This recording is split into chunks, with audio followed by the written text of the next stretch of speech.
Hello hello hello, good afternoon everyone. क्या हाल चाल है सबके।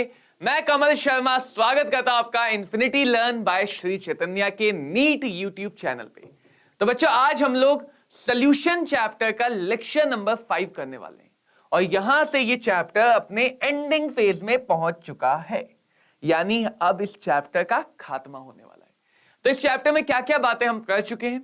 हम कॉन्सेंट्रेशन टर्म को खत्म कर चुके हैं, राउल्ट लॉ को पढ़ चुके हैं, हेनरी के लॉ को पढ़ चुके हैं, थोड़ा बहुत हमने आइडियल नॉन आइडियल सोल्यूशन को भी समझा है, एजियोट्रॉपिक मिक्सचर को भी समझा है और स्टार्ट किया था कॉलिगेटिव प्रॉपर्टी के बारे में।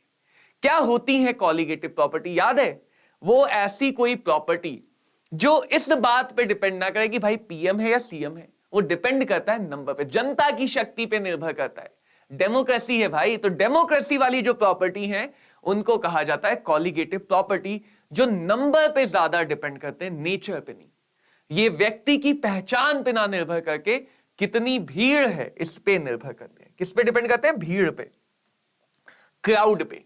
तो किसी भी सोल्यूशन की ऐसी कोई भी प्रॉपर्टी, किसी भी सोल्यूशन की ऐसी कोई भी प्रॉपर्टी जो सिर्फ और सिर्फ डिपेंड करती है नंबर ऑफ सोल्यूट पार्टिकल पे, उसको सोल्यूट पार्टिकल के नेचर, चार्ज, साइज, इन सब से कोई फर्क नहीं पड़ता। इनको हम क्या बोलते हैं? क्या बोलते हैं? Colligative property. याद रहेगा? बिल्कुल याद रहेगा सब। क्या होता है कॉलिगेटिव प्रॉपर्टी? नंबर पे डिपेंड करता है और हमें पता है number is equal to number mole के प्रोपोर्शनल होता है। नंबर पे डिपेंड करेगा तो मोल पे भी डिपेंड करेगा, मोल पे डिपेंड करेगा तो कॉन्सेंट्रेशन पे भी हम डिपेंडेंस दिखा सकते हैं। बट हमेशा ध्यान रखना कि बेसिक डिपेंडेंस किस पे? नंबर पे। बेसिक डिपेंडेंस किस पे? नंबर पे। नंबर पे डिपेंड करेगा तो मोल पे करेगा, मोल पे करेगा तो कॉन्सेंट्रेशन पे करेगा। तो रिवर्स मत आने लग जाना। अब वो नंबर सोल्यूट पार्टिकल चाहे एटम है तो एटम के होंगे, सोल्यूट अगर मॉलिक्यूल है तो मॉलिक्यूल के होंगे, सोल्यूट अगर डिसोशिएट होता है, इसकी बात अभी हम आगे समझेंगे वेंट ऑफ फैक्टर में, तो सोल्यूट अगर डिसोशिएट होता है तो नंबर, कैटायन, एनायन। यानी देख लो, चार्ज, स्ट्रक्चर, साइज किसी से कोई लेना देना नहीं, सिर्फ और सिर्फ नंबर से लेना देना है। सिर्फ और सिर्फ लेना देना किससे? नंबर से, जनता की शक्ति से लेना देना है। तो ऐसी प्रॉपर्टी को कहा जाता है कॉलिगेटिव प्रॉपर्टी। कितनी है? तो सर 4 है हमारे पास। क्यों है 4? क्योंकि 4 ही डिपेंड करती हैं। कैसे समझेंगे? वेपर प्रेशर से। चारों प्रॉपर्टी को कैसे समझेंगे? वेपर प्रेशर से। चलो देखो होता क्या है। मान लो हमारे पास एक सॉल्वेंट है। कहा है हमारे पास? सॉल्वेंट है भैया, सॉल्वेंट। सॉल्वेंट का काम क्या होता है? चीजों को घोलना। तो सॉल्वेंट एक है जो चीजों को घोल देगा और इस सॉल्वेंट को हम किससे दिखाते हैं? तो भैया अंग्रेजी भाषा के लेटर ए से दिखाते हैं। सॉल्वेंट है। सल्यूट हमारे पास क्या है? अभी के लिए हम बात करें कि सल्यूट हमारा नॉन वोलाटाइल है। जितनी भी कॉलिगेटिव प्रॉपर्टीज हैं उनके लिए जो सल्यूट है वो नॉन वोलाटाइल है। नॉन वोलाटाइल क्यों है? क्योंकि अगर वो वोलाटाइल हुआ तो प्रॉब्लम होगी। क्या प्रॉब्लम होगी? अगर वो वोलाटाइल हुआ तो वो इवेपोरेट कर जाएगा और इवेपोरेट कर गया तो नंबर ऑफ पार्टिकल तो भैया बदल जाएंगे या नहीं बदल जाएंगे? तो हमारा सल्यूट ऐसा होना चाहिए जो इवेपोरेट ना करे, क्योंकि अगर इवेपोरेट करेगा तो नंबर ऑफ पार्टिकल्स बदलेंगे और नंबर ऑफ पार्टिकल्स बदलेंगे तो फिर प्रॉपर्टी में चेंज तो आना ही है। प्रॉपर्टी में चेंज तो आना ही है। चलो देखो, सॉल्वेंट था। सॉल्वेंट कैसा है? वोलेटाइल है। सॉल्वेंट इवेपोरेट होगा। सॉल्वेंट अगर इवेपोरेट होगा इसका मतलब क्या हुआ? सीधा साधा, इसका सीधा साधा मतलब ये हुआ कि सॉल्वेंट के पार्टिकल गैस फेज में जाएंगे। अब मान लो मैंने इसमें सल्यूट डिसॉल्व कर दिया। क्या डिसॉल्व किया? एक सल्यूट डिसॉल्व किया जो यूनिफॉर्मली हर जगह एक समान रूप से यूनिफॉर्मली पूरे के पूरे सॉल्यूशन में डिसॉल्व हो चुका है। तो ये हमारे सल्यूट के पार्टिकल है। अब सल्यूट खुद वेपर फेज में नहीं जाना चाहता है, तो क्या होने वाला है? सल्यूट अगर वेपर फेज में नहीं जाएगा तो वो अपने पीछे से सॉल्वेंट भैया आएंगे, यहां से धक्का लगाएंगे कि भाई आगे बढ़ो, हमें भी बढ़ना है, बट सल्यूट की तो गाड़ी खराब है, तो यहां वाले रास्ते में तो कोई आगे जा ही नहीं पाएगा। तो अपने आप जहां जहां सल्यूट है उस डायरेक्शन से सॉल्वेंट भी तो अब बाहर नहीं जा पाएगा। लॉजिकली सोचो, अगर सल्यूट ने कुछ जगह कवर कर ली, तुमने पानी के ऊपर जगह जगह पत्थर रख दिए, तो पानी का जो इफेक्टिव सरफेस एरिया है, जो इफेक्टिव सरफेस एरिया है पानी का या सॉल्वेंट की, जो इफेक्टिव सरफेस एरिया है वो सरफेस एरिया कम हो जाएगा, वो सरफेस एरिया कम हो जाएगा, होगा ही नहीं होगा। और वो सरफेस एरिया अगर घट गया, इवेपोरेशन कम होगा, इवेपोरेशन कम होगा तो वेपर प्रेशर भी कम हो जाएगा। तो ये हमें सबसे पहले समझना है कि भैया अगर हम किसी भी सॉल्वेंट में एक नॉन वोलाटाइल सल्यूट को डिसॉल्व कर देते हैं तो उस सल्यूट की वजह से सॉल्वेंट का इफेक्टिव वेपर प्रेशर कम हो जाता है, इफेक्टिव वेपर प्रेशर कम हो जाता है। ऐसा नहीं है कि सॉल्वेंट को अभी जगह नहीं है, थोड़ी बहुत जगह है, इवेपोरेट अभी भी करेगा। तो यहां पे देखो हम क्या क्या टर्म लेंगे। अब पीए नॉट को हम सिर्फ पी नॉट बोल देंगे। क्यों बोल रहे हैं? क्योंकि अब बी का तो कोई सेंस रहा ही नहीं, बी भैया का तो प्रेशर का कोई सेंस रहा ही नहीं, ना वो पहले प्रेशर बना रहे ना बाद में। तो जो भी प्रेशर ए का प्योर है उसको हम पी नॉट बता देंगे, ए लिखने की जरूरत नहीं। सोल्यूशन का प्रेशर ए के प्रेशर के बराबर होगा, क्योंकि बी का प्रेशर कितना है?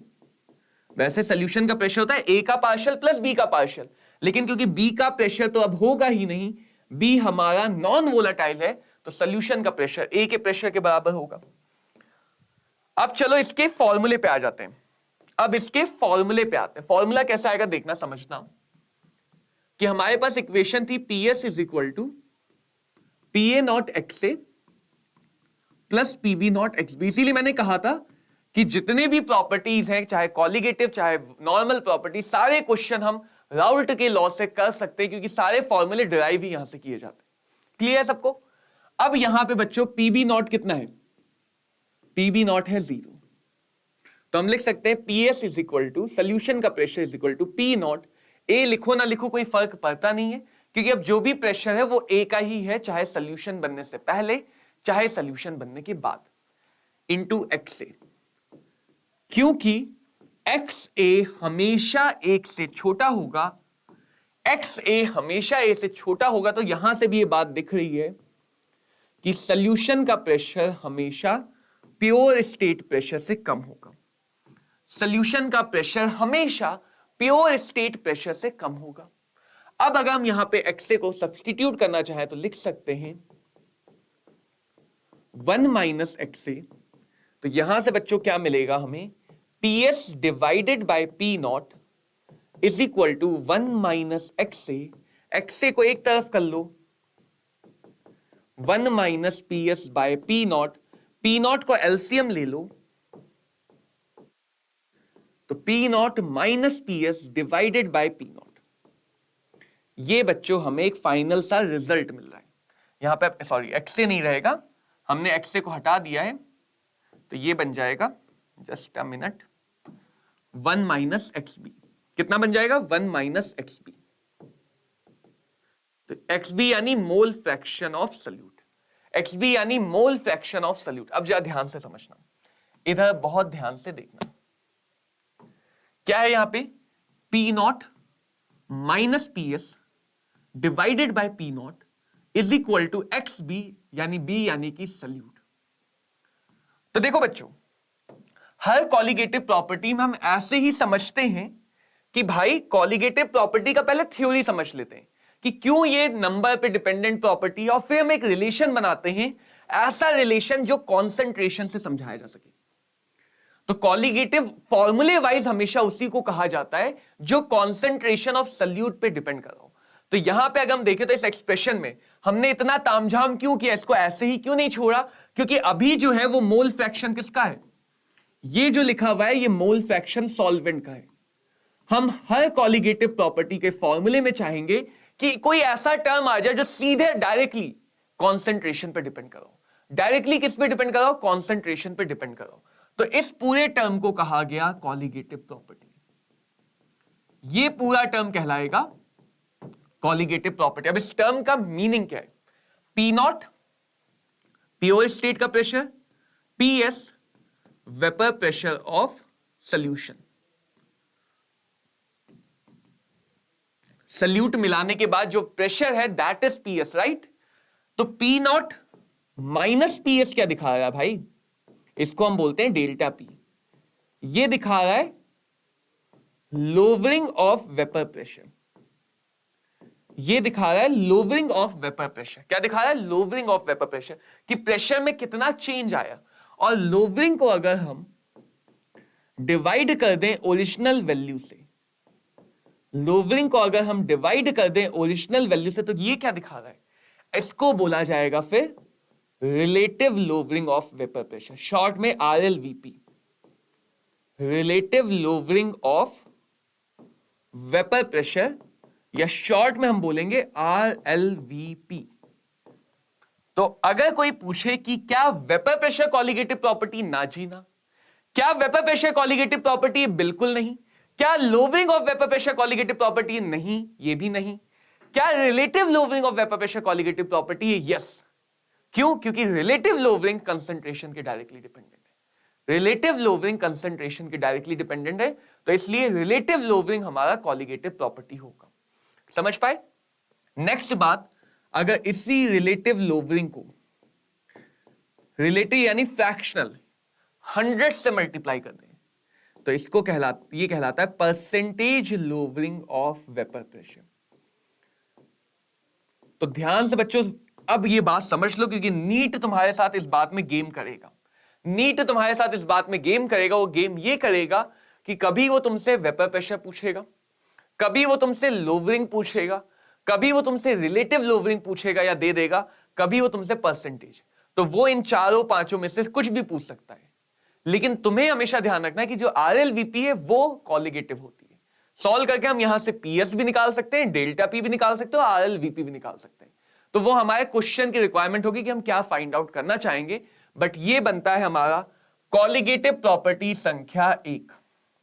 This is our first colligative property, first colligative property. और इस बात को हमेशा ध्यान में रखेंगे कि हम जितना ज्यादा सल्यूट मिलाएंगे, जितना ज्यादा सल्यूट मिलाएंगे, सॉल्यूशन का वेपर प्रेशर उतना घटेगा। So if we increase the concentration of solute, lowering of vapor pressure, lowering of vapor pressure and relative lowering of vapor pressure, ये दोनों बढ़ेंगे, लेकिन वेपर प्रेशर घटेगा। सोच के देखो, ये मान लो आइडियल था, प्योर स्टेट। अब कॉलिगेटिव मतलब प्रेशर घटना, तो जितने ज्यादा नंबर ऑफ पार्टिकल्स होंगे प्रेशर उतना नीचे आएगा। तो जितना नीचे जाएगा, जितना गैप ज्यादा होगा, एक्चुअल प्रेशर उतना कम होगा, एक्चुअल प्रेशर उतना कम होगा। तो देखो इनका डायरेक्शन उल्टा है, इनके डंडे अपोजिट हैं। एक बढ़ेगा, दूसरा घटेगा। ध्यान रखना क्वेश्चन क्या पूछ रहा है। क्वेश्चन मैक्सिमम वेपर प्रेशर पूछ रहा है या मैक्सिमम आरएलवीपी पूछ रहा है। दोनों के मतलब अलग अलग होंगे। समझ में आ गया सबको बात? चलो अगली कॉलिगेटिव प्रॉपर्टी को समझते हैं। पहले हम चारों कॉलिगेटिव प्रॉपर्टी को समझेंगे, देन उस पे क्वेश्चन समझेंगे कि कैसे सॉल्व किया जाता है। अगली कॉलिगेटिव प्रॉपर्टी कहलाती है elevation in boiling point. Boiling point क्या होता है पहले वो समझो, ये हम ऑलरेडी बात कर चुके हैं कि वो टेम्परेचर जिस पे किसी लिक्विड का वेपर प्रेशर बाहर वाले प्रेशर के बराबर हो जाता है, उसको हम बोलते हैं बॉइलिंग पॉइंट। दो टाइप के बॉइलिंग पॉइंट की चर्चाएं की जाती हैं। पहले बॉइलिंग पॉइंट को कहते हैं नॉर्मल बॉइलिंग पॉइंट, और दूसरे बॉइलिंग पॉइंट को कहते हैं स्टैंडर्ड बॉइलिंग पॉइंट। नॉर्मल का मतलब जब एक्सटर्नल प्रेशर नॉर्मल प्रेशर हो, यानी एक्सटर्नल प्रेशर अगर 1 एटमॉस्फेरिक हो, then the boiling point of any liquid is called as normal boiling point. तब हम ऐसे लिक्विड के बॉइलिंग पॉइंट को बोलेंगे नॉर्मल बॉइलिंग पॉइंट। और अगर एक्सटर्नल प्रेशर स्टैंडर्ड 1 बार हो, तो हम ऐसे बॉइलिंग पॉइंट को बोलेंगे स्टैंडर्ड बॉइलिंग पॉइंट। बाकी एक्सटर्नल प्रेशर जितना भी कम ज्यादा होगा वो हमारा बॉइलिंग पॉइंट होगा। देखो ग्राफ से समझो इस बात को, ग्राफ से सुंदर तरीके से समझो। एक हो गया वाई एक्सिस, वाई एक्सिस पे क्या दिखा लेंगे, एक हो गया एक्स एक्सिस, एक्स पे भी कुछ दिखा लेंगे। कहां दिखाएंगे इस पे, कहां दिखाया जाए? वाई पे दिखा लेते हैं प्रेशर या वेपर प्रेशर, एक्स पे दिखा लेते हैं टेम्परेचर। एक लाइन एक ठो और बना लेते हैं, एक लाइन एक और बना ली गई है, जिस लाइन को हम भैया बोल देंगे एक्सटर्नल प्रेशर की लाइन। क्या बोल लेंगे? एक्सटर्नल प्रेशर की लाइन। अब हमारे छुटका एक्सपेरिमेंट करने से भाई बाहर का प्रेशर तो बदलेगा नहीं, है ना। अगर हम छोटे छोटे एक्सपेरिमेंट करेंगे तो उससे बाहर का प्रेशर तो बदलेगा नहीं। तो यूजुअली हम बाहर के प्रेशर को कांस्टेंट मानते हैं, बाहर के प्रेशर को कांस्टेंट मानते हैं। अब जरा सोचो, हमें पता है कि जब भी हम किसी लिक्विड को गर्म करेंगे उसके पार्टिकल्स की काइनेटिक एनर्जी बढ़ेगी, और काइनेटिक एनर्जी अगर बढ़ेगी तो इवेपोरेशन ज्यादा होगा, यानी वेपर प्रेशर ज्यादा बनेगा, जो तुम क्लॉसियस-क्लैपेरॉन इक्वेशन से भी देख सकते हो। यानी अगर मैं इस लिक्विड को गर्म करता जाऊं, टेम्परेचर पे आगे बढ़ता जाऊं, तो वेपर प्रेशर भी आगे बढ़ता जाएगा। तो हमें वेपर प्रेशर का ग्राफ कुछ ऐसा दिखता है। ठीक है, अभी मान लेते हैं प्योर लिक्विड। जिस टेम्परेचर पे वेपर प्रेशर बाहर वाले प्रेशर के बराबर होगा, उस टेम्परेचर को कहा गया बॉइलिंग पॉइंट। उस टेम्परेचर को कहा गया बॉइलिंग पॉइंट। तो ये बॉइलिंग पॉइंट की मीनिंग है, बॉइलिंग पॉइंट का डेफिनेशन है। एक छोटी सी बात बताऊं, बॉइलिंग पॉइंट या बॉइलिंग हमेशा क्लोज कंटेनर में ही हो सकती है। अब तुम सोचो कि भाई दूध खुले कंटेनर में या चाय खुले कंटेनर में कैसे उबल जाती है, इसका भी एक्सप्लेनेशन है। सोच के देखो, ना समझ में आए तो अगले लेक्चर में मुझसे पूछ लेना, आज नहीं बताऊंगा। बट बॉइलिंग क्लोज कंटेनर में ही हो सकती है। अगर कोई कंटेनर खुला है तो कहीं ना कहीं से क्लोज होगा, क्योंकि बिना क्लोज कंटेनर के वेपर प्रेशर जो इक्विलिब्रियम का प्रेशर है वो एस्टेब्लिश होगा ही नहीं, वो एस्टेब्लिश होगा ही नहीं। समझ पाए? तो ये बॉइलिंग और फ्रीजिंग के बारे में एक इंपॉर्टेंट सी बात है कि दोनों वेपर प्रेशर के फिनोमेना है, दोनों वेपर प्रेशर के फिनोमेना। हेलो कृष्णा, क्या हालचाल है? क्या हालचाल है? अब इसमें आगे देखो, छोटी छोटी बातें हैं बॉइलिंग के रिगार्डिंग। क्या हम ये भी कह सकते हैं कि अगर बाहर वाला प्रेशर किसी वजह से कम हो जाए, ज्यादा हो जाए, अगर सोचो बाहर वाला प्रेशर कम हो गया, हमने नहीं किया, अपने आप हो गया, तो बॉइलिंग पॉइंट घट जाएगा। बाहर वाला प्रेशर अगर ज्यादा हो गया तो बॉइलिंग पॉइंट आगे चला जाएगा। यानी कि बॉइलिंग पॉइंट डायरेक्टली डिपेंड करता है एक्सटर्नल प्रेशर पे।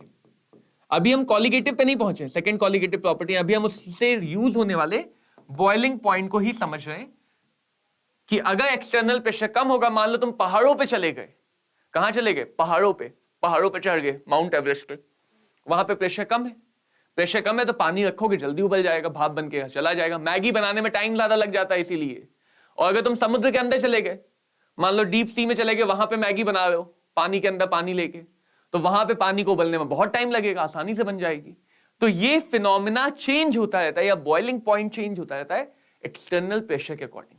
जो पानी का तुम 100 बताते हो वो कब है?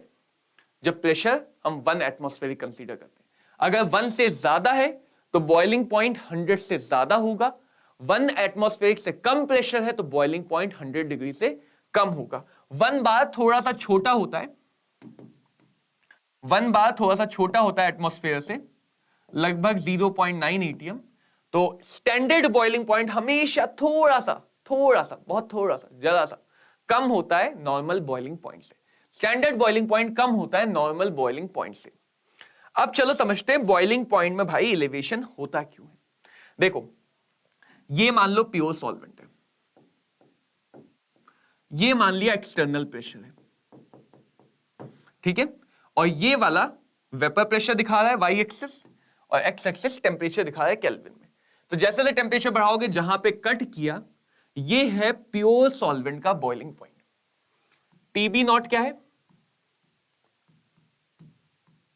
प्योर सॉल्वेंट का बॉइलिंग पॉइंट। अब जरा सोचो, अगर इस सॉल्वेंट में मैंने सल्यूट मिलाया तो सारे वेपर प्रेशर घटेंगे। हर बात को देखो बच्चों, हम लोग वेपर प्रेशर से समझ रहे हैं, हर बात को वेपर प्रेशर से, कि भाई वेपर प्रेशर घटेगा तो ये वाला पॉइंट भी नीचे आ जाएगा, ये वाला पॉइंट भी, ये सारे पॉइंट नीचे आ जाएंगे। आएंगे या नहीं आएंगे? बिल्कुल आएंगे सर। पूरा का पूरा वेपर प्रेशर नीचे आ जाएगा। तो पहले जिस पॉइंट पे वेपर प्रेशर बाहर के प्रेशर से बराबर हुआ, अब तो नहीं हो पा रहा है ना, अब तो वेपर प्रेशर बाहर के प्रेशर से बराबर ही नहीं है, गैप आ गया। अब हमें ज्यादा गर्म करना पड़ा, तो पूरा ग्राफ अगर नीचे आया तो अपने आप दिख रहा है कि हमें ज्यादा गर्म करना पड़ा बाहर वाले प्रेशर से बराबर करने के लिए। तो ये जो कहलाएगा, ये है नया बॉइलिंग पॉइंट। तो टीबी क्या रिप्रेजेंट कर रहा है? टीबी रिप्रेजेंट कर रहा है सॉल्यूशन का बॉइलिंग पॉइंट। अब सीधी सी बात है भाई, अगर मान लो मैंने सल्यूट के पार्टिकल बढ़ा दिए, अगर मैंने सल्यूट के पार्टिकल बढ़ा दिए तो ग्राफ और नीचे आएगा, ये और आगे चला जाएगा। तो सीधा सा सोचो ना, जब नीचे आना, जितना ये नीचे आ रहा है उसी के अकॉर्डिंग तो आगे जा रहा है, जितना नीचे आ रहा है उसी के अकॉर्डिंग तो आगे जा रहा है। तो अगर नीचे आना कॉलिगेटिव नेचर का है, इसका नीचे की तरफ आना कॉलिगेटिव नेचर का है, तो आगे जाना भी क्या होगा? कॉलिगेटिव नेचर का होगा। इस सिंपल सी बात को समझना है कि बॉइलिंग पॉइंट बढ़ा क्यों? क्योंकि वेपर प्रेशर घटा। बॉइलिंग पॉइंट क्यों बढ़ा? क्योंकि वेपर प्रेशर घटा। तो जितना ज्यादा वेपर प्रेशर घटेगा उतना ये आगे जाएगा, और ये जो डिफरेंस है यही तो है बॉइलिंग पॉइंट का एलिवेशन। ये डिफरेंस ही तो है बॉइलिंग पॉइंट का elevation, TB minus TB naught. यानी कह सकते हैं, देखो हर बात को वेपर प्रेशर से समझा रहे हैं, इस बात को हम कह सकते हैं कि अगर वेपर प्रेशर का घटना कॉलिगेटिव है, जो हम पीछे ऑलरेडी फिक्स कर चुके हैं, नंबर ऑफ पार्टिकल पर डिपेंड करता है, तो वेपर प्रेशर का घटना अगर कॉलिगेटिव है तो बॉइलिंग पॉइंट का बढ़ना भी क्या होगा? कॉलिगेटिव नेचर का।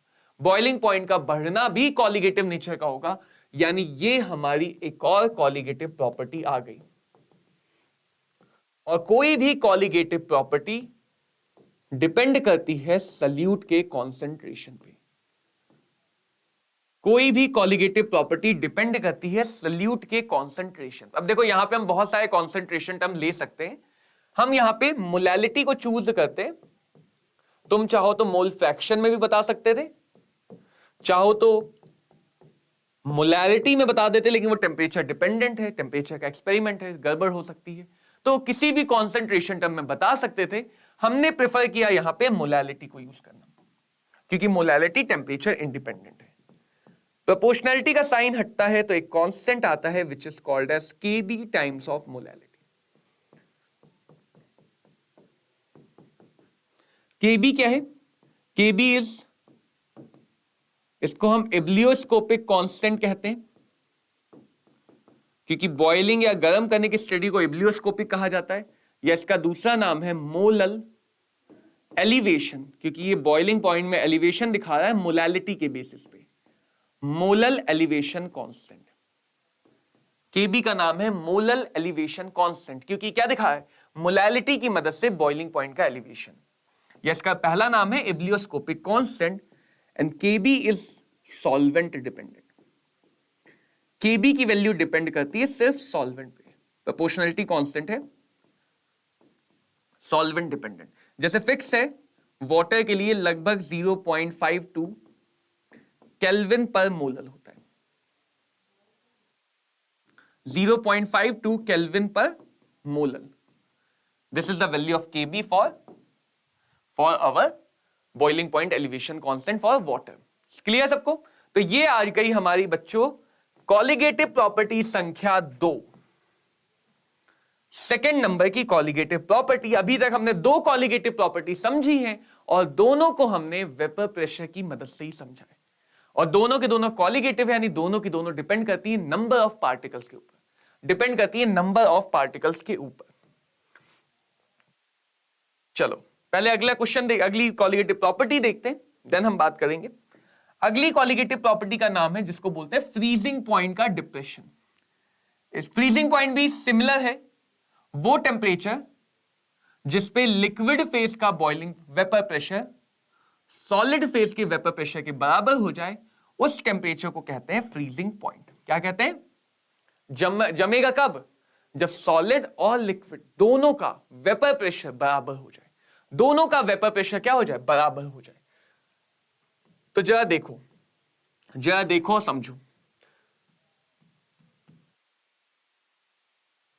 हमारा सल्यूट कैसा है बच्चों? कैसा है बच्चा लोग हमारा सल्यूट? Non volatile. कैसा सल्यूट है?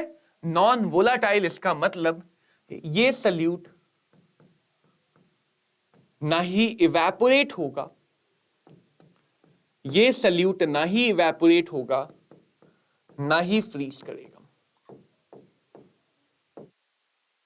जो भी चीजें नॉन वोलाटाइल है वो ना ही इवेपोरेट करेंगे, यानी ना ही वो गर्म होकर वेपर फेज में जा सकता है, और अगर वेपर प्रेशर नहीं बना सकता तो वो सॉलिड में भी नहीं आ सकता, उसकी फ्रीजिंग नहीं होगी। प्रेसिपिटेशन इज डिफरेंट, वो सोल्यूशन के अंदर जैसा है एज इट इज बाहर प्रेसिपिटेट हो सकता है, लेकिन वो जमेगा नहीं। अगर सल्यूट नॉन वोलाटाइल है तो ना वो फ्रीज होगा ना वो जमेगा। क्लियर सबको बात?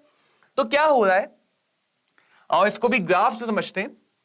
Solvent is always in frozen form pure and this is liquid solvent pure. ठीक है, वेपर प्रेशर चाहे लिक्विड का हो चाहे सॉलिड का हो, टेम्परेचर बढ़ाने पे वेपर प्रेशर दोनों का बढ़ेगा।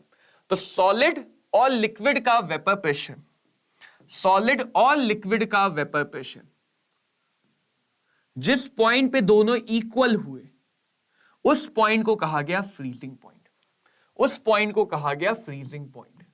सो टीएफ नॉट क्या रिप्रेजेंट कर रहा है? Freezing point of pure solvent, freezing point of pure solvent. फिर से वही सेम चीज, सेम एनालिसिस कि भैया सॉल्यूट मिलाओगे तो वेपर प्रेशर घटेगा, वेपर प्रेशर नीचे आ जाएगा। वेपर प्रेशर अगर घट गया तो पहले जहां इक्वल था वहां इक्वल नहीं हो पाया। अब देखो, खुद ही देखो, पीछे आके कहीं इक्वल हो रहा है। तो वेपर प्रेशर का घटना अगर कॉलिगेटिव है तो फ्रीजिंग पॉइंट का पीछे खिसकना भी कॉलिगेटिव नेचर का है। तो वेपर प्रेशर नीचे आता है, वेपर प्रेशर नीचे आता है, बॉइलिंग पॉइंट आगे जाता है, फ्रीजिंग पॉइंट पीछे आता है।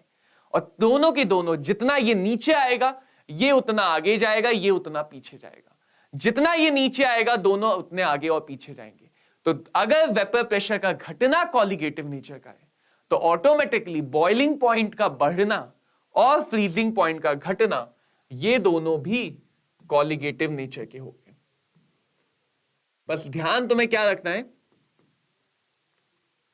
ध्यान तुम्हें बच्चों ये रखना है कि हम सिर्फ मैग्नीट्यूड दिखा रहे हैं। साइन से हम प्लस माइनस नहीं दिखाना चाहते, क्योंकि हमें ऑलरेडी पता है कि कौन सा घट रहा है कौन सा बढ़ रहा है। कैसे हो शिवा, क्या हालचाल है? हेलो। हमें ये पता है कि फ्रीजिंग पॉइंट घट रहा है तो हम क्या करते हैं, जो ज्यादा वाला है उसमें से कम वाले को माइनस करते हैं। थोड़ा इस बात का ध्यान रखना, बॉइलिंग पॉइंट में सोल्यूशन माइनस प्योर है, बॉइलिंग पॉइंट में हम सोल्यूशन में से प्योर को घटा रहे हैं, और फ्रीजिंग पॉइंट में प्योर माइनस सोल्यूशन है। फ्रीजिंग पॉइंट में प्योर वाले में से सोल्यूशन को घटा रहे हैं, या जो ज्यादा है उसमें से छोटे वाले को घटा रहे हैं। अब ये भी हमारा कॉलिगेटिव नेचर का है, और कॉलिगेटिव अगर है तो डिपेंड करेगा सल्यूट के कॉन्सेंट्रेशन पे। कोई भी कॉलिगेटिव प्रॉपर्टी सल्यूट के कॉन्सेंट्रेशन पे डिपेंड करती है। तो इसके लिए भी हमने फ्रीजिंग पॉइंट के लिए भी बॉइलिंग पॉइंट की तरह मोलैलिटी को लिया। यहां भी प्रोपोर्शनैलिटी का साइन हटाने पे एक कांस्टेंट आएगा जिसको केएफ बोला। केएफ यहां भी दिखाता है एक ऐसा कांस्टेंट जो डिपेंड करता है सिर्फ और सिर्फ सॉल्वेंट पे। तो इसको बोलते हैं क्रायोस्कोपिक, क्योंकि फ्रीज करने की स्टडी को क्रायोस्कोपिक कहा जाता है, बहुत कम टेम्परेचर की स्टडी को क्रायोस्कोपी कहा जाता है। सो क्रायोस्कोपिक या दूसरा नाम है मोलल डिप्रेशन, ये तुम्हारे डिप्रेशन को भगा देगा। Molar depression constant, molar depression constant which is a solvent dependent thing, which is a solvent dependent thing। जैसे वाटर के लिए हमने पढ़ लिया वैसे यहां भी वाटर के लिए पढ़ लेते हैं। 1.86 केल्विन पर molal, this value is for water, this value is for water। तो वाटर के लिए हम याद रख सकते हैं, क्योंकि कई बार वाटर के लिए देना वो भूल जाते हैं, वो भी इंसान है भूल जाते हैं। तो वाटर के लिए याद रखें, कोई और सॉल्वेंट होगा तब तो डेफिनेटली दिया होगा, वरना हम निकाल नहीं पाएंगे। बट ध्यान रखना, सल्यूट को कितना भी बदलो बढ़ाओ, केएफ केबी की वैल्यू नहीं बदलेगी, केएफ या केबी की वैल्यू नहीं बदलेगी। तो ये हो गया बच्चों हमारा colligative property number C. Colligative property number C, तो हमारे पास 3 कॉलिगेटिव प्रॉपर्टी अभी तक हो चुकी है। अब अगली कॉलिगेटिव प्रॉपर्टी की बात करते हैं, जो बायो में तुमने बहुत सुनी पढ़ी है, which is called as osmotic pressure. जिसके लिए पहले क्या समझेंगे,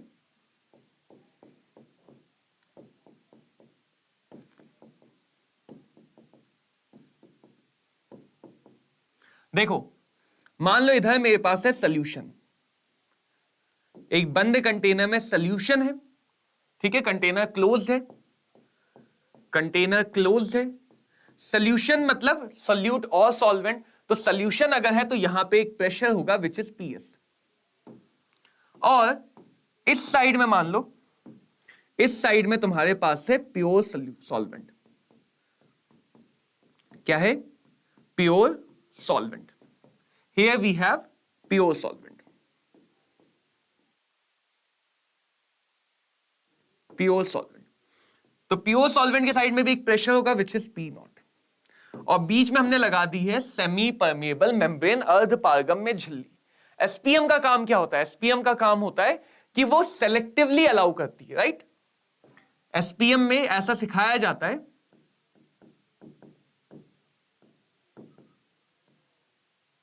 कि वो छोटे पार्टिकल को अलाउ कर देती है, बड़े पार्टिकल को नहीं करती है।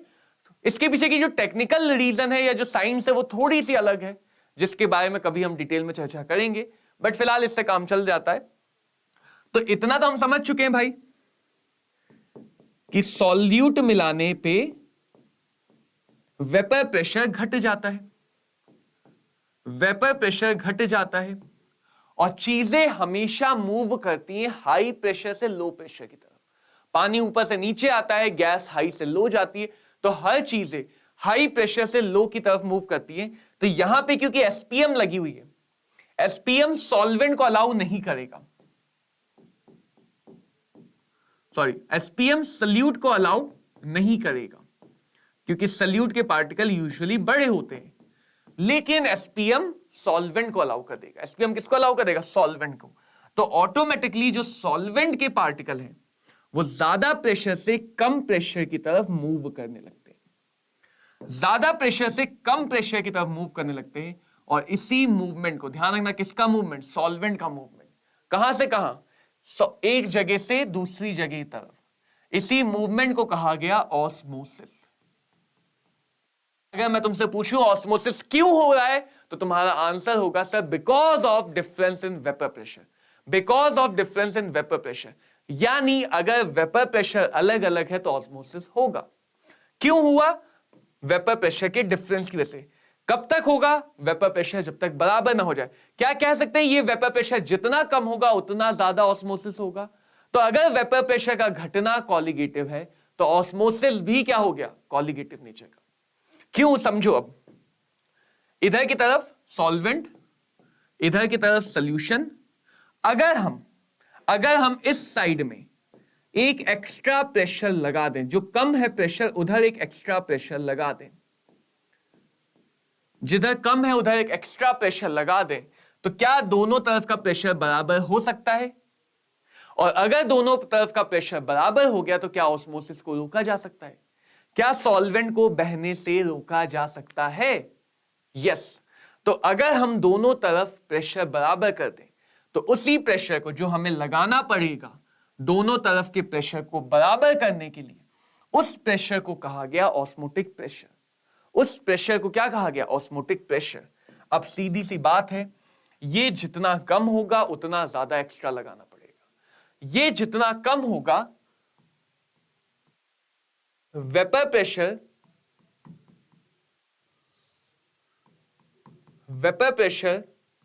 जितना कम, ऑस्मोटिक प्रेशर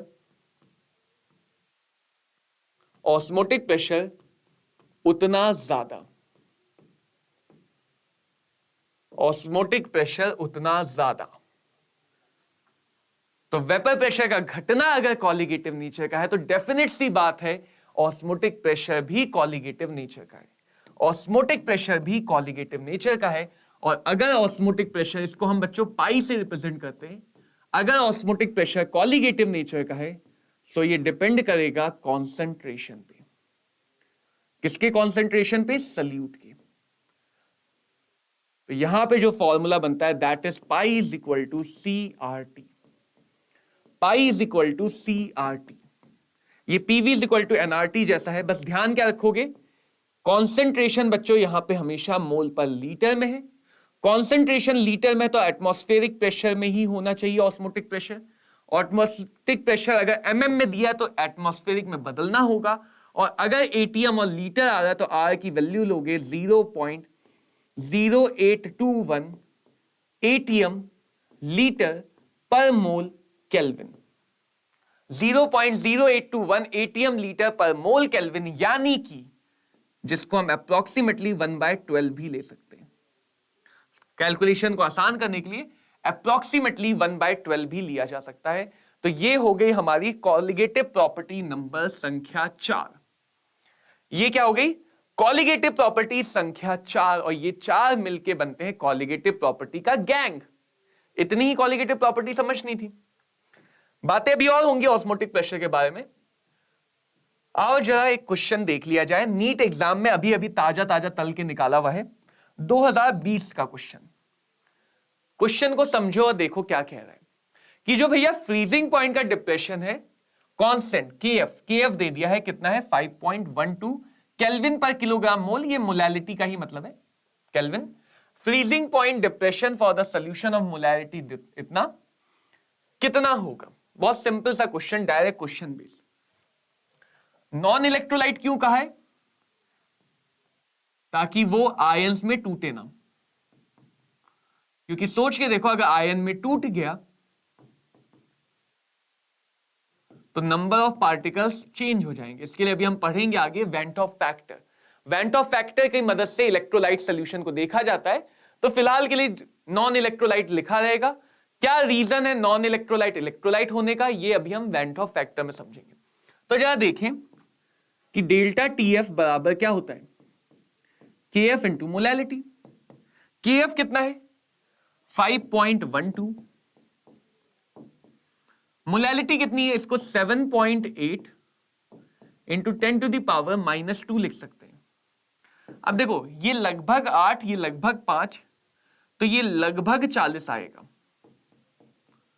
तो फ्रीजिंग पॉइंट का डिप्रेशन लगभग 0.4 आएगा। फ्रीजिंग पॉइंट का डिप्रेशन लगभग 0.4 केल्विन आएगा। अब जा देखना, फ्रीजिंग पॉइंट का डिप्रेशन होता है टीएफ नॉट। चलो इसको बाद में देखेंगे, वाटर आएगा तो इस केस को समझाऊंगा। फिलहाल फ्रीजिंग पॉइंट का डिप्रेशन निकालना था, केएफ इंटू मोलैलिटी। क्या निकल आया, समझ में आया? तो कुछ क्वेश्चन तो देखो नीट में सीधे फॉर्मूले बेस्ड आते हैं। थोड़ा सा 3 साल पीछे जाते हैं, 2017 में बहुत सिंपल सा क्वेश्चन है। क्या कह रहा है कि अगर मोलैलिटी को आधा कर दें भाई, मोलैलिटी को दुगना कर दिया, मोलैलिटी को दुगना कर दें, 2 गुना, तो भैया मोलर डिप्रेशन कांस्टेंट पे क्या असर पड़ेगा? क्या वो आधा हो जाएगा या दुगना हो जाएगा? क्या लगता है क्या होगा, आधा होगा या दुगना होगा? तो बिल्कुल सही बता रहे हो यार, बिल्कुल सही, कि वो चेंज ही नहीं होगा। क्यों नहीं चेंज होगा? करेक्ट, क्यों नहीं चेंज होगा? क्योंकि कांस्टेंट वैल्यू डायरेक्टली डिपेंड करती है सिर्फ सॉल्वेंट पे। मोलैलिटी चेंज करने का मतलब हमने सल्यूट को कम ज्यादा कर दिया, सॉल्वेंट को तो नहीं बदला ना। सॉल्वेंट के अमाउंट पे भी डिपेंड नहीं करती, सॉल्वेंट के नेचर पे डिपेंड करती है। तो मोलैलिटी में हम चेंज क्या कर रहे हैं, सल्यूट में चेंज कर रहे हैं या अमाउंट चेंज कर रहे हैं, अमाउंट चेंज कर रहे हैं। तो इसका कोई भी फर्क नहीं पड़ेगा किसी भी प्रोपोर्शनैलिटी कांस्टेंट पे, किसी भी प्रोपोर्शनैलिटी कांस्टेंट पे। सबको क्लियर हुआ? बहुत बढ़िया, बहुत बढ़िया। अगला क्वेश्चन देख लेते हैं। 100 डिग्री सेल्सियस पे वेपर प्रेशर 6.5 ग्राम सल्यूट का 732 mm है, के बी इतना है, boiling point of this solution will be. अब देखो ये थोड़ा सा बढ़िया क्वेश्चन पूछा था नीट 2016 में, 2016 में नीट 2 बार हुआ था, ठीक है, तब ये बढ़िया सा क्वेश्चन आया था नीट 1 में। क्या कह रहा है क्वेश्चन, वेपर प्रेशर दिया है, बॉइलिंग पॉइंट पूछा है, 2 कॉलिगेटिव प्रॉपर्टी की बात हो रही है। पहली बात समझो, 100 डिग्री सेल्सियस क्या ये बॉइलिंग पॉइंट है प्योर वाटर का, सॉल्यूशन का नहीं होगा। अब तक ये बात तो समझ गया होगा, सॉल्यूशन और प्योर का बॉइलिंग पॉइंट अलग अलग होता है। तो क्या ये बॉइलिंग पॉइंट है प्योर वाटर का? जी हां बिल्कुल है। क्या मैं कह सकता हूं बॉइलिंग पॉइंट पे वेपर प्रेशर बाहर के प्रेशर के इक्वल होता है?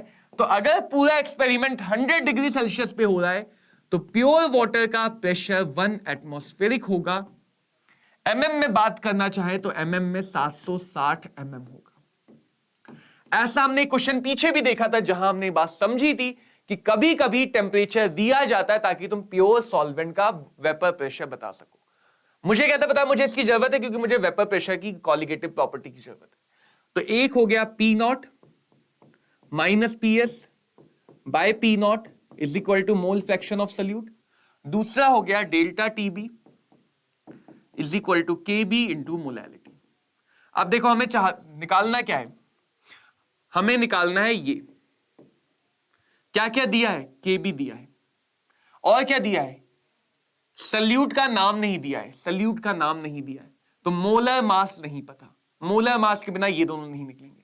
और हमें पीएस दिया, ये दो चीजें दी हैं, ये दो चीजें दी हैं। ध्यान से देखो बच्चे इस क्वेश्चन को, इसमें तीन इंपॉर्टेंट अलग अलग कॉन्सेप्ट यूज हुए। नीट एग्जाम में मल्टी कॉन्सेप्ट क्वेश्चन आते नहीं है बट कभी कभी पूछ लेता है, तो ये बहुत ही अच्छा, बहुत ही उम्दा लेवल का सवाल है। सबसे पहले ये देखो, इधर आओ, क्या हमें वेपर प्रेशर का अगर इंफॉर्मेशन चाहिए तो पी नॉट चाहिए था, तो ये हमने सवाल में पहली इंफॉर्मेशन यूज की कि भाई प्योर वाटर का बॉइलिंग पॉइंट 100 डिग्री सेल्सियस है, तो 100 डिग्री सेल्सियस पे बॉइलिंग पॉइंट अगर है तो पी नॉट 1 एटमॉस्फेरिक होगा। तो पी नॉट हमने निकाला इस बहुत बढ़िया से डेफिनेशन से। पीएस कितना है? पीएस है 732, पी नॉट कितना है? 760। ये बराबर होगा, देखो या तो तुम मोल फ्रैक्शन निकाल के मोलैलिटी में बदल लो, या फिर हम लिख सकते हैं 6.5 divided by molar mass divided by 6.5 divided by molar mass plus 100 gram water लिया है, 100 डिवाइडेड बाय 18। इसको छोटा मानते हुए निग्लेक्ट कर देते हैं, इसको छोटा मानते हुए निग्लेक्ट कर देंगे, तो यहां से हमें एक एक्सप्रेशन मिलेगा 760 माइनस 32, तो ये 28 आ जाएगा। 28 divided by 760 is equal to 6.5 by molar mass multiply by 18 by 100। 18 by 100 decimal हटा के एक और जीरो बढ़ा दिया। ये बन गई हमारी सुंदर सी इक्वेशन नंबर 1, जिस इक्वेशन से हम मोलर मास निकाल सकते हैं। अब इधर आओ, डेल्टा टीबी को लिख सकते हैं, टीबी जो हमें निकालना है माइनस प्योर का बॉइलिंग पॉइंट कितना है? 100। प्योर वाटर का बॉइलिंग पॉइंट कितना? 100। हमें सोल्यूशन का बॉइलिंग पॉइंट चाहिए, केबी दिया हुआ है, केबी 0.52। मोलैलिटी हो जाएगा moles of solute divided by mass of solvent, क्योंकि ग्राम में है तो 1000, ग्राम में है तो 1000। अब देखो ये इंफॉर्मेशन ले लेते हैं पूरा, ये क्योंकि कट जाएगा, ये पूरा यहां पे लिखा हुआ दिख रहा है, ये पूरा, यहां भी डेसिमल हटाओगे तो यहां जीरो बढ़ जाएगा, ठीक है। ये पूरा यहां पे लिखा हुआ दिख रहा है, इसकी वैल्यू कितनी आ रही है? टीबी माइनस 100 बराबर 0.52 मल्टीप्लाई बाय 28 डिवाइडेड बाय 760, 18 भी डिवाइड में आ जाएगा, डिवाइड बाय 18, और ये वाला 1000 मल्टीप्लाई में, ये वाला 1000 मल्टीप्लाई में। तो यहां से बच्चों हम लोग सॉल्व करके क्या निकालेंगे? टीबी का आंसर। यहां से हम लोग सॉल्व करके निकालेंगे टीबी का आंसर।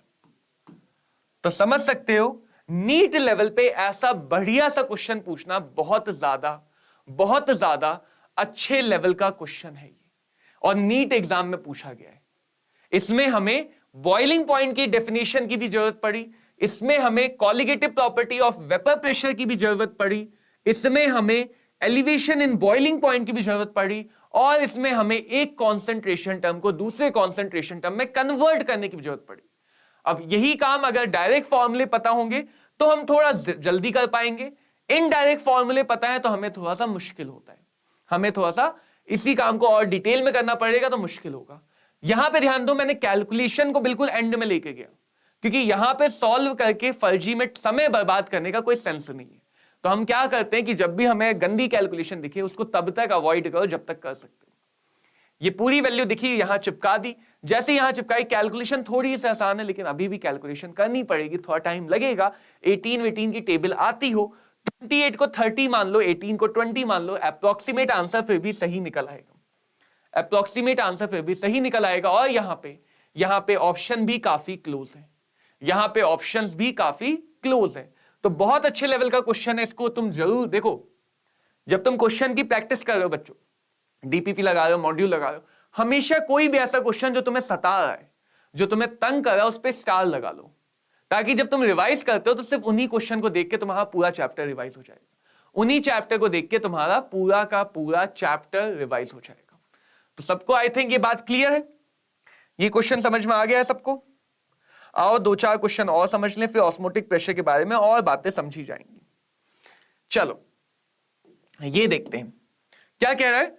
एक सॉल्यूशन है जिसमें 10 ग्राम पर डेसीमीटर क्यूब, डेसीमीटर क्यूब का ही मतलब लीटर ही होता है, यूरिया है जिसका मोलर मास 60 है, आइसोटोनिक है 5% solution of non volatile solute के साथ, molecular mass of this non volatile solute. So first of all what is the meaning of isotonic? Isotonic का मतलब क्या होता है?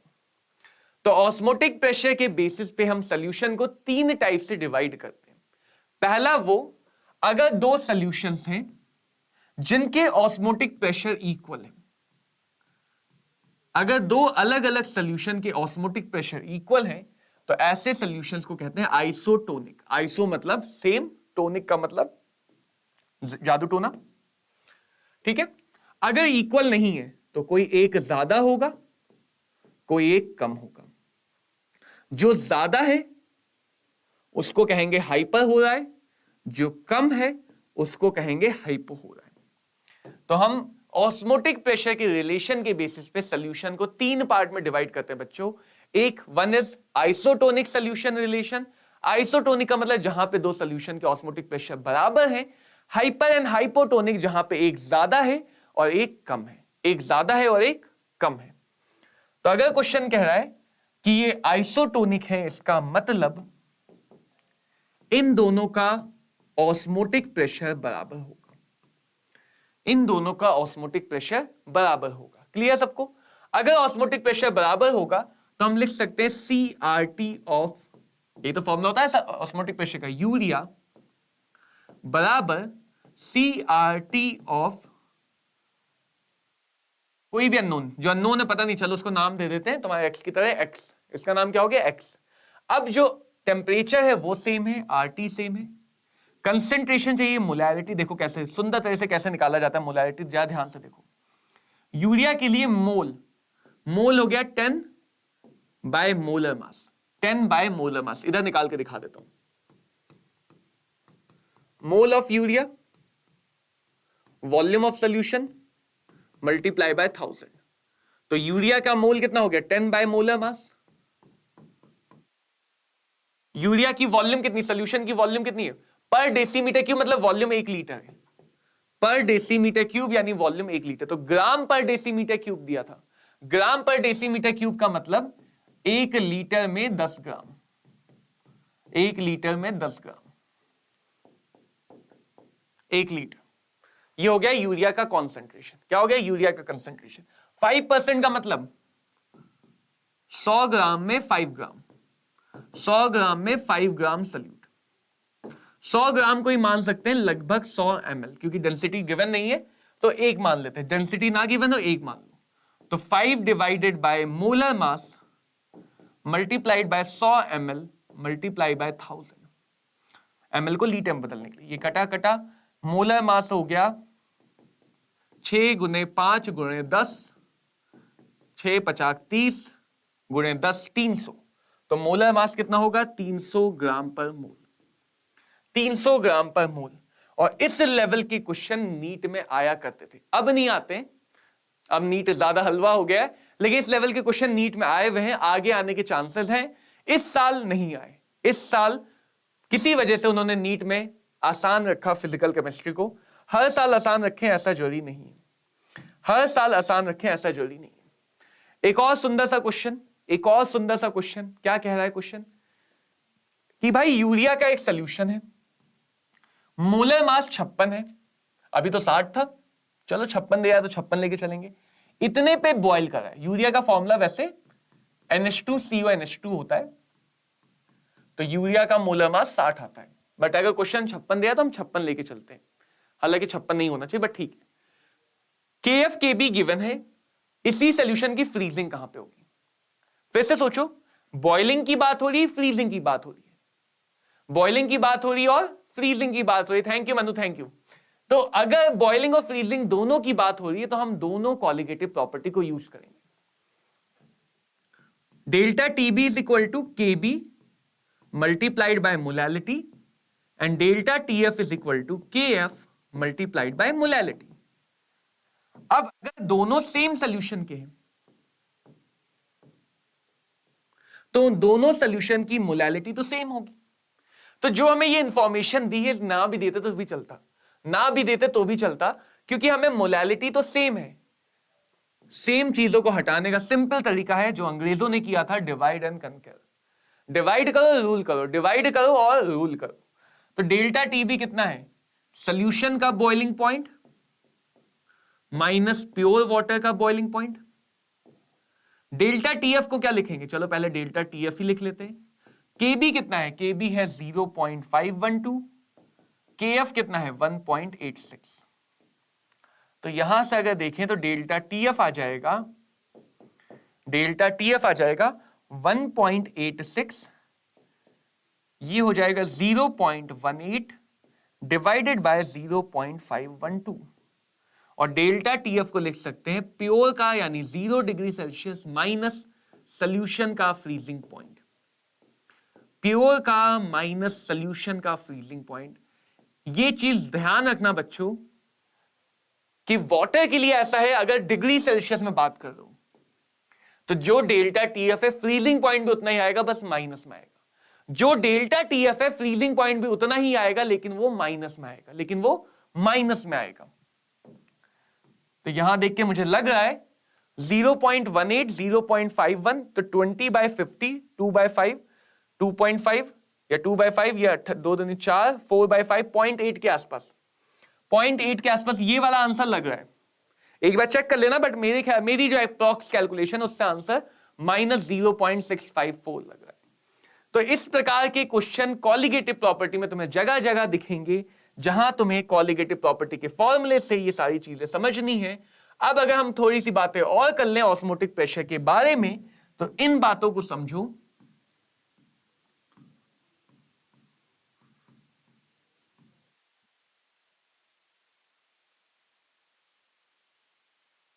कि ऑस्मोसिस की जो प्रोसेस है, सॉल्वेंट के जो फ्लो करने की प्रोसेस है बच्चा लोग, वो 2 तरह से या 3 तरह से हम डिफाइन कर सकते हैं। पहला ये जो फंडामेंटल है कि जिधर का वेपर प्रेशर ज्यादा होगा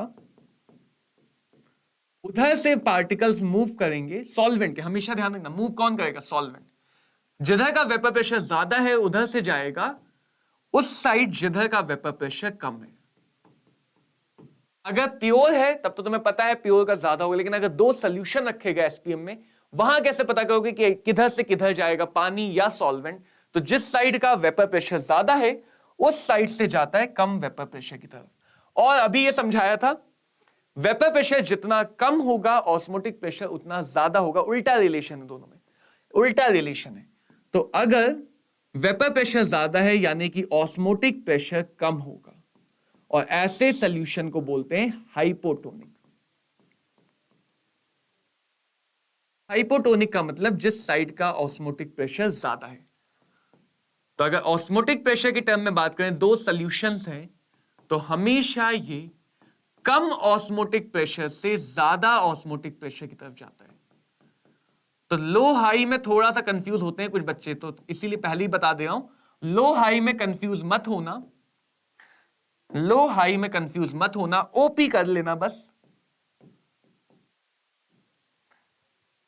वेपर प्रेशर बोलोगे तो हाई से लो बोला जाएगा, वेपर प्रेशर बोलोगे तो हाई से लो, लेकिन अगर ओपी बोलोगे तो लो से हाई। ओपी किधर से जाएगा? लो से हाई की तरफ, लो से हाई की तरफ। और इसी बेसिस पे हम लोग कहते हैं endo osmosis and exo osmosis. Endo का मतलब इनसाइड, एब्जॉर्ब करना होता है ना, एंडोथर्मिक। तो अगर मान लो जैसे तुमने किशमिश को पानी में रख दिया, रेजिन को पानी में रख दिया, तो देखा ना रेजिन फूल जाती है। क्यों? क्योंकि बाहर से सॉल्वेंट अंदर चला गया, बाहर से सॉल्वेंट अंदर चला गया। तो ये हम कई बार देखते हैं अपनी डेली लाइफ में कि सपोज एक रेजिन है, इसको हमने पानी में डाला तो ये स्वेल कर जाती है, ये गुब्बारे की तरह फूल जाती है। तो फूलने का मतलब सॉल्वेंट बाहर से अंदर गया, तो इसको बोलते हैं एंडो। इस टाइप के ऑस्मोसिस को बोलते हैं एंडो ऑस्मोसिस, जहां पे चीजें बाहर से अंदर जाती है। बाहर से अंदर गई मतलब बाहर वाला हाइपो था, अंदर वाला हाइपर था, बाहर वाला हाइपो था, अंदर वाला हाइपर था। तो अगर कोई चीज किसी सॉल्यूशन में फूल रही है, सॉल्वेंट मूव कर रहा है, तो उसको बोलते हैं एंडो ऑस्मोसिस। और अगर कोई चीज श्रिंक कर रही है, सॉल्वेंट बाहर मूव कर रहा है, सॉल्वेंट बाहर मूव कर रहा है, तो उसको बोलते हैं एंडो ऑस्मोसिस।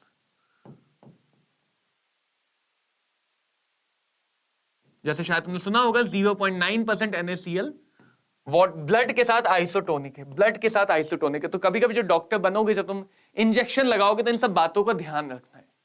ऐसा ना हो गलत प्रेशर का इंजेक्शन लगा दिया, उसकी ब्लड सेल श्रिंक कर गई, सारा मामला ही खत्म। तो अगर डॉक्टर बनोगे तो ये सारी चीजें यूज है, ऑस्मोसिस का बहुत यूज है। अगर तुम ब्लड की सफाई करो, वहां भी ऑस्मोसिस का यूज है। तो osmosis is a important process जिसमें हमें समझना है endo oxo. Now what is reverse osmosis? Simple सा फिनोमिना। अगर हम एक्सटर्नल प्रेशर ओपी से ज्यादा कर दें, अगर हम एक्सटर्नल प्रेशर ओपी से ज्यादा कर दें, इधर प्रेशर ही तो लगा रहे थे और प्रेशर का डिफरेंस ही तो फ्लो करवा रहा था, तो अगर एक तरफ का प्रेशर मैंने और बढ़ा दिया तो क्या डायरेक्शन बदल जाएगी? पहले पार्टिकल्स थे सॉल्वेंट से सॉल्यूशन की तरफ, अब उल्टा फ्लो होने लगेगा, अब उल्टा फ्लो होने लगेगा। तो अगर प्रेशर बाहर ज्यादा कर दिया,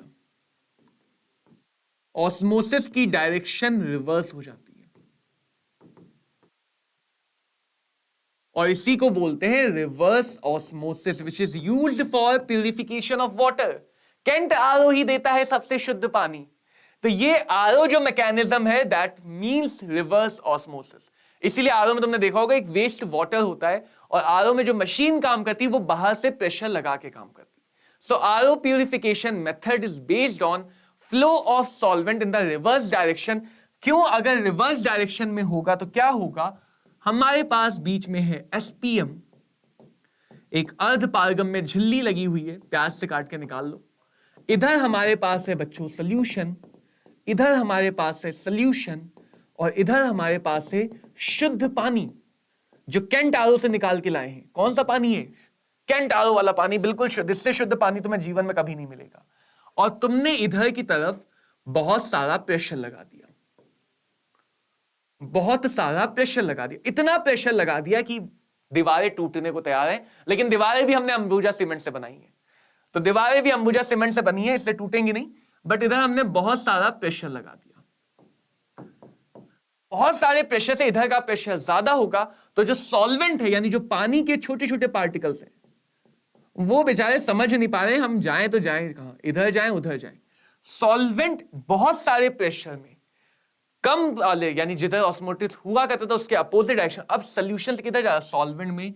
अपने आप पानी इधर पहुंच जाएगा प्योर साइड में, और हमें प्योर पानी ज्यादा मिलने लगेगा, हमें प्योर पानी ज्यादा मिलने लगेगा। अब मेरा तुमसे सवाल है कि जो आरओ से पानी आता है वो फायदेमंद है या नुकसानदायक है? जो आरओ से पानी आता है वो फायदेमंद है या नुकसानदायक है? तो सोचो जरा, आरओ क्या कर रहा है कि यहां से कोई भी नॉन वोलाटाइल सल्यूट इधर नहीं जा पाएगा, कोई भी सल्यूट इधर से उधर नहीं जा पाएगा। और अगर सल्यूट इधर से उधर नहीं जा पाया, इसका मतलब जो यहां पे जरूरी मिनरल्स थे, वो मिनरल्स जो हमारे बॉडी को चुस्ती फुर्ती स्फूर्ति देते हैं, वो मिनरल्स भी नहीं जा पाएंगे। तो आरओ का वाटर पूरी तरह से डीमिनरलाइज्ड वाटर होता है, आरओ का वाटर पूरी तरह से डीमिनरलाइज्ड वाटर है, and that means RO water हमें वो जरूरी मिनरल नहीं दे पाएगा जो हमारी बॉडी को जिंदा रहने के लिए, ग्रो करने के लिए चाहिए। इसीलिए आरओ वाटर में हम बाहर से एक्स्ट्रा मिनरल ऐड करते हैं, because RO water is demineralised. इसीलिए अलग अलग कंपनी वाले अपने आरओ मशीन को महंगा करने के लिए बताते हैं कि इसमें कॉपर लगा हुआ है, इसमें यूवी रेडिएशन लगा है, इसमें अलग से मिनरल, कैल्शियम, मैग्नीशियम ऐड होते हैं। तो वो इसीलिए ऐड करने पड़ते हैं क्योंकि आरओ ये नहीं देखता है कि वो अच्छा इंसान है बुरा, वो गेहूं के साथ साथ घुन की भी पिसाई कर देता है, सब इधर ही रह जाते हैं, सिर्फ इधर पानी पहुंच पाता है, इधर वाले कंपार्टमेंट में सिर्फ पानी पहुंचता है। तो उस पानी का रिक्वायर्ड मिनरलाइजेशन हमें अलग से करना पड़ता है, उस पानी का रिक्वायर्ड मिनरलाइजेशन हमें अलग से करना पड़ता है। आरओ ही नहीं, घर में हैंडपंप का पानी सबसे अच्छा पानी है बच्चे। हैंडपंप का पानी सबसे अच्छा पानी, ग्राउंड वाटर में सारे मिनरल होते हैं। एक तो हैंडपंप का पानी होता है, वरना दूसरा तुम क्या कर सकते हो कि माउंट एवरेस्ट पे जाओ, वहां पे बिल्कुल शुद्ध गंगा जल लेके आओ, हैंडपंप का पानी ले सकते हो। हैंडपंप का नहीं लेना है तो फिर जो माउंटेन में नदी का पानी होता है वो पानी लो, उसमें सारे मिनरल्स नदी लेके आती है, वो पानी अच्छा है। वरना पानी पीना ही क्यों, पानी पी के क्या करेंगे, सीधे सीधे हम 30 ml लगा लेंगे। तो जो सी वाटर है उसमें भी सेम केस है। सी वाटर का मतलब क्या, समुद्री जल, नमक ही नमक है, नमकीन पानी। तो इसमें बहुत सारे मिनरल होते हैं, इसमें बहुत सारे मिनरल होते हैं। तो ये जो मिनरल है, ये मिनरल का खेल क्या है कि मिनरल को हटाएं कैसे। तो इसमें भी वही काम कर लेते हैं, इसका हम आरओ कर देते हैं। आरओ यानी कि रिवर्स ऑस्मोसिस कर देते हैं। तो सारे मिनरल एक तरफ और सारा पानी एक तरफ, सारा पानी एक तरफ। क्लियर है सबको ये बात? सबको ये बात क्लियर है?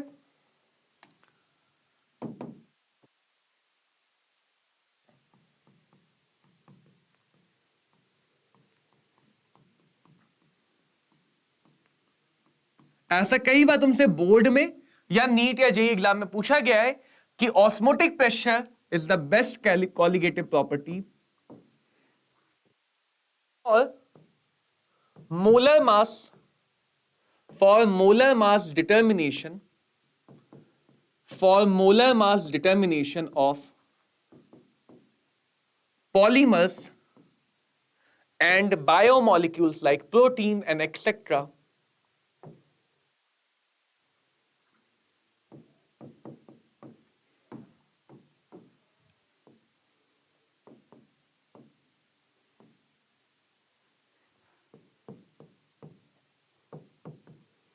क्योंकि जो भी बड़े बड़े ऑर्गेनिक मॉलिक्यूल होते हैं या बड़े बड़े पॉलीमर्स होते हैं, वो सबके सब टेम्परेचर सेंसिटिव होते हैं, वो सबके सब टेम्परेचर सेंसिटिव होते हैं। Because of that sensitiveness, temperature sensitive होने की वजह से अगर हम बॉइलिंग पॉइंट या फ्रीजिंग पॉइंट का टेम्परेचर वाला मेजरमेंट करना चाहेंगे तो तब तक ये मॉलिक्यूल डिकम्पोज हो जाते हैं। तो ये इंपॉर्टेंट सा एक कॉन्सेप्ट पूछा जाता है कि अगर हमें मोलर मास चाहिए ऐसे मॉलिक्यूल का जो टेम्परेचर में सर्वाइव नहीं करते, तो उसके लिए बेस्ट प्रॉपर्टी कौन सी, ऑस्मोटिक प्रेशर। यस ऑब्वियसली, जो समुद्री जल से मैंने नमक अलग किया था उसी को टूथपेस्ट में मिलाया हुआ है, तो यस हमारे टूथपेस्ट में नमक है, बिल्कुल है, वो भी अच्छे वाले नमक है, फ्लोराइड भी है। तो बच्चों ये तुम्हारे लिए रहने वाला होमवर्क यानी इसको हम अगली क्लास में जरूर देखेंगे क्वेश्चन को। ये मुझे लगता है तुम अभी बता दोगे, बट फिर भी ये तुम्हारे लिए होमवर्क है, बट मुझे लगता है ये तुम अभी जस्ट तुरंत बता दोगे। ये भी तुम्हारे लिए होमवर्क है, ये भी होमवर्क है। तो ये सारे क्वेश्चन कॉलिगेटिव प्रॉपर्टी पे बेस्ड है और सारे क्वेश्चन तुम्हारे लिए होमवर्क है, सारे क्वेश्चन तुम्हारे लिए होमवर्क है, ठीक है।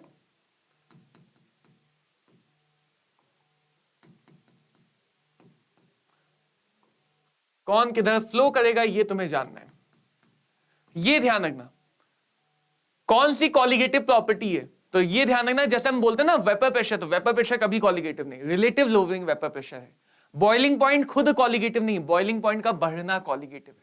फ्रीजिंग पॉइंट खुद कॉलिगेटिव नहीं, फ्रीजिंग पॉइंट का घटना कॉलिगेटिव है। तो ये ध्यान रखना कि कौन सी कॉलिगेटिव प्रॉपर्टी, जो हमने 4 नाम लिए वही 4 हमारी कॉलिगेटिव प्रॉपर्टी हैं, वही 4 ऐसी प्रॉपर्टी हैं जो सिर्फ और सिर्फ नंबर पे डिपेंड करती हैं, जो सिर्फ और सिर्फ नंबर पे डिपेंड करती हैं। And this is also homework. तो ये सारे तुम्हारे लिए बच्चों होमवर्क होने वाले हैं। इसके बाद नेक्स्ट क्लास में हम लोग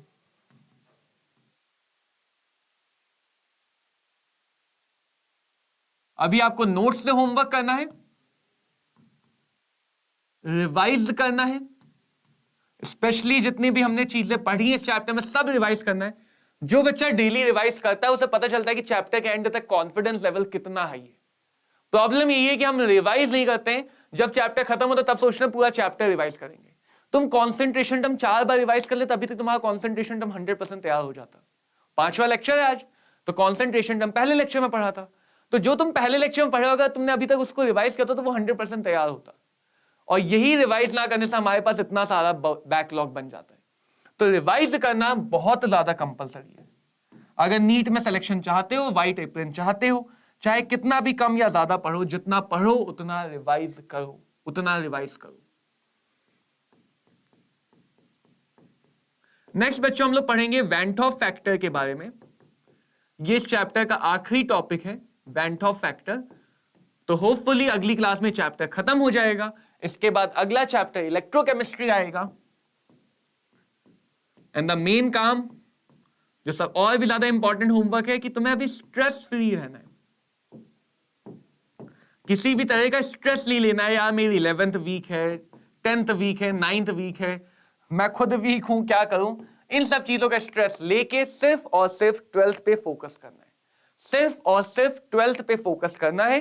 12th जब स्ट्रॉन्ग लगने लगेगी तो जितना इधर उधर भागने का मन है भाग लेना। 2 महीने ढंग से 12th के बारे में सोच लो, 11th को मत सोचो। बहुत बच्चे हर अलग अलग प्लेटफॉर्म में मैंने देखा है कमेंट करते थे, सर 11th वीक, 11 बर्बाद है, क्या करें। 11 बर्बाद है ना, 12th बर्बाद मत करो। 2 महीने अच्छे से 12th पे काम कर लो, अपने आप कॉन्फिडेंस आएगा, 11th फिर साथ में चला लेना। तो बार बार मैं एक ही चीज बोल रहा हूं कि 12th पे ही फोकस रखना है जो 12th वाले बच्चे। मिलते हैं बच्चे अगले क्लास में, तब तक पढ़ते रहो, धुआं उड़ाते रहो। All the very best.